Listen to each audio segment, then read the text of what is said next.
Petkix will be the last team to present for our competition today. So please, Petkix, go ahead and get set up. And before that, let's see a video from Petkix first.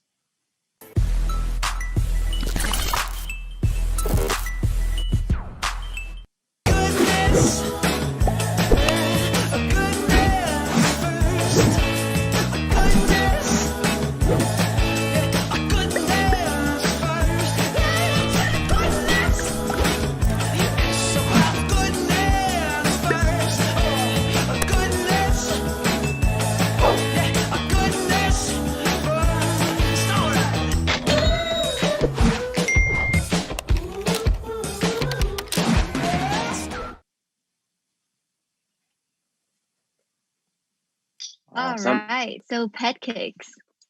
Petkix is the world's first advanced 360-degree dog camera, and they make pet owners' life a lot easier with their pet tech hardware ecosystem. Petkix allows customers to see their pets at any corner. Okay, so Petkix, I can see that you already shared your screen and seem like you're already ready. You have 5 minutes and yeah. Right, so hi everyone, I'm Michael for the Petkix. So there are many niche markets that need innovation, but big companies don't want to target those markets, and startup they don't want to make hardware. So we want to find a hardware market that has little competition but still big enough and target those markets. So the first market that we're targeting is pet technology. People leave their home most of the time, but they want to have dogs. So imagine you can check on your dog from any time and anywhere. So this is our first product. We know how hard it is to leave our dog at home alone. That is why we create the best dog camera in the world. I live with dogs, so I'm not only the creator, but I'm also the user of this product. So let's take a look at what makes us different. So comparing to any existing product, we are so far ahead. So you can read the comparison charts right here, and I will go over the unit selling point. The biggest difference is that we cover the whole room with the 360-degree camera. It doesn't matter where your dog in the room, you still can be able to see them. And you can make your dog run left or right by tossing the treat in any direction. And we are the only dog camera that can do that. So look at the video quality. Petkix is the phone in the middle. Our image quality are phenomenal. You can even zoom in and read the text right here in the middle. And you can even zoom in and see how clear the backpack is. So this is what makes us better than everyone else. Privacy is a big concern to everyone. So when users don't use the app, Petkix will automatically turn to the wall. So this will help our user feel absolutely secure. And we are the only dog camera with 360-degree rotation. So we're the only dog camera in the world can do this. And we know this method can be applied to many other fields. So we need to file for the provisional patent pending. And this is a $2 billion market and growing at 14%.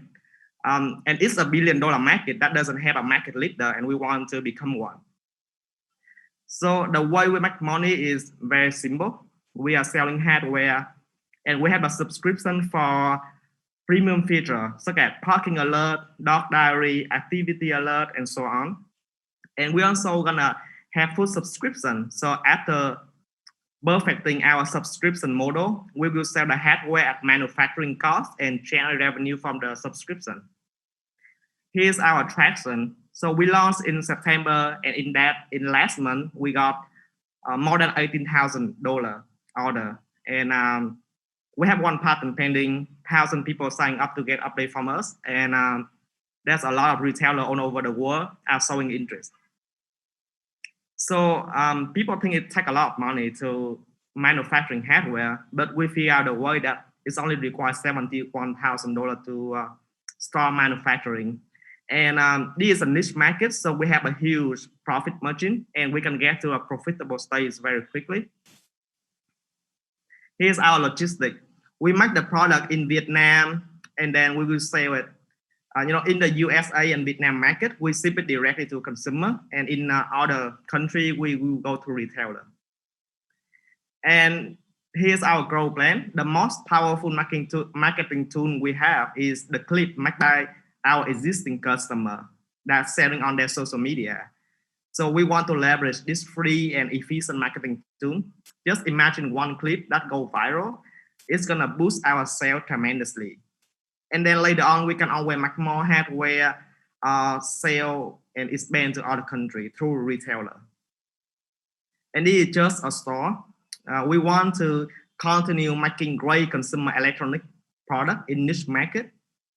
And because we develop all the technology in-house, so we can leverage our existing technology and bring a product from idea to mass production in 6 months. And very few startups can do that.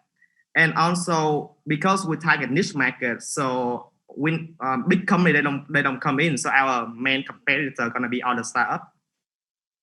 So here's our long-term goal. There are very few hardware company in Vietnam, so we set out to build the biggest electronic company in Vietnam.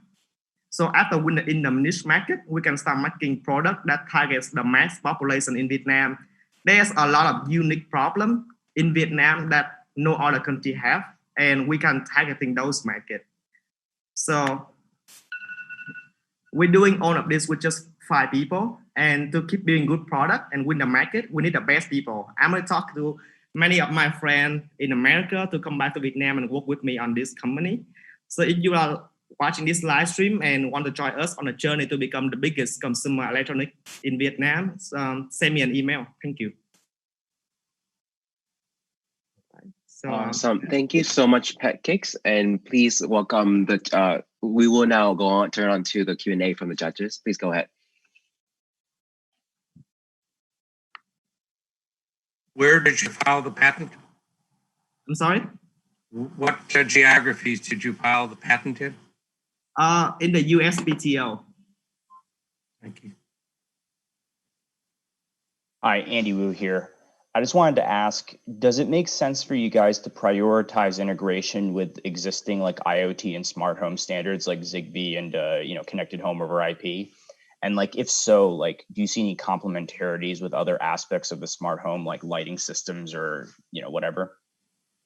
Okay, so we really think about that. Like all the smart home system is basically on or off or scheduling. It doesn't require a lot of interaction on the phone, but our product require a lot of interaction on the phone. You play with your pet, you turn left, turn right, you throw the twist. So we have to design the UI that is very good for interaction.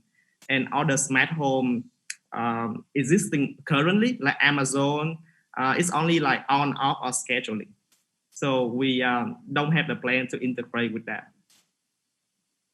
And what's to prevent a large player with other IoT devices in the home, if this begins to be popular, putting a good camera in there alongside it with a rotator underneath it and competing with you directly or even giving that away to just hold their customers? Okay, so this is a niche market. So I think big player like Amazon will not come in, or even Samsung will not come in. But let's say even if someone to plan to come in and they already have like an existing system, let's say they have their smart home app already, and their smart home app basically doing on or off or scheduling. I don't think that they will redesign their whole, like their whole UI and their whole app to compete with me, because this is a small market and the smart home market is way bigger. So it doesn't make economic sense for them to compromise their smart home product to compete with this smaller market. I think, your strategy of focusing on the razor blade type model is a really smart one, where you really kind of selling the food or the subscription rather than really trying to sell the equipment themselves. So I really like that concept. But can you talk a little bit further on how does that translate in terms of profit for you? So currently our hardware, we have 65% margin. It's a niche, again, niche market. You sell with smaller quantity, but the margin is huge. That's give us a good start because we are startups and hardware startups. So we want to get to profitable state.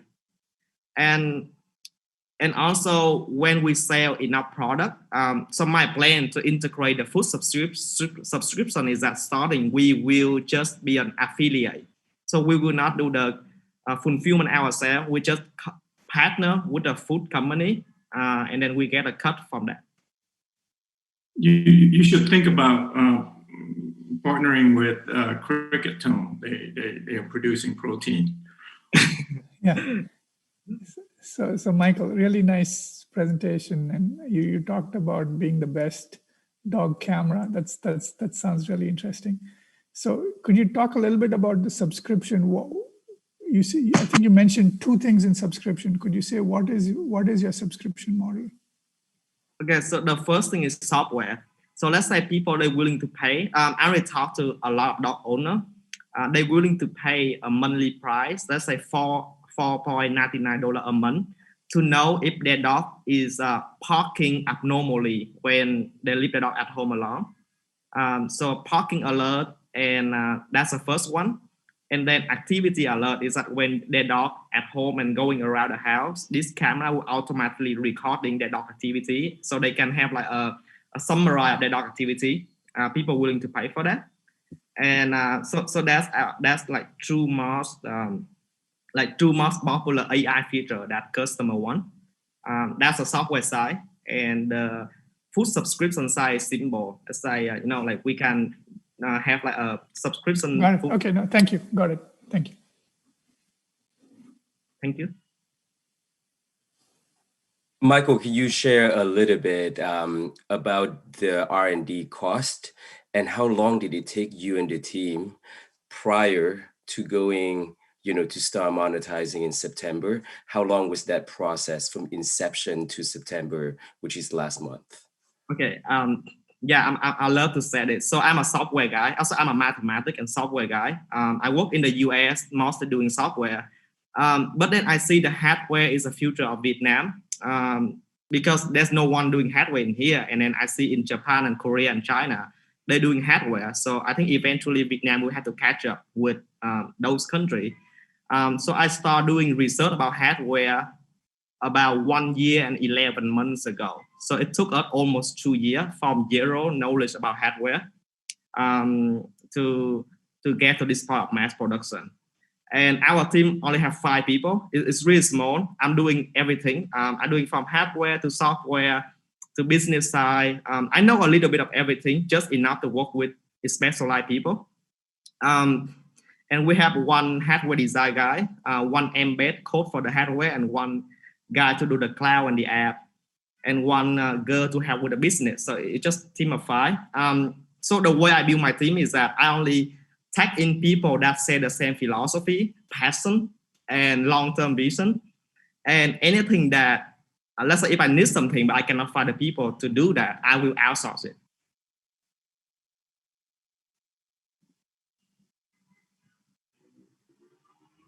Can I have a follow-up question on that? Because your background is in software and we're venturing into the hardware component. I've noticed a lot of your components is actually coming from other countries. Can you talk about how do you ensure quality, or that this camera works and it will continue to work? Because if you have a dog, and I would imagine if I'm a dog, I would attack that machine, And so how do you ensure against that and not have a bunch of returns? Okay, so dog usually they don't attack this machine, because when this machine throw out the food, the dog chase the food, not the machine. We test a lot already, and then just like any hardware product, we have to do a lot of testing individually before we sell. Starting, we have to do that just to make sure that everything is good. And the way I build this company is that before move back to Vietnam, I lived in China for 2 months. So I traveled to China and lived there for 2 months. and get to know all the manufacturing. I even stay in their apartment with them, and I choose from 100 manufacturing down to a few one to work with to ensure the quality. So it's been a long process of choosing the manufacturer and partner to work with.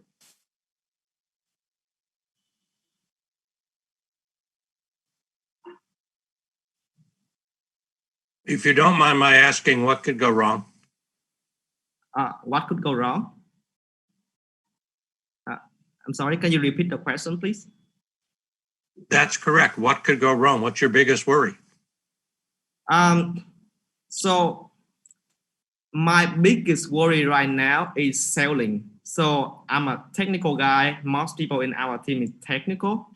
So I'm talking with a few business people from America to join our team. So that is my biggest worry.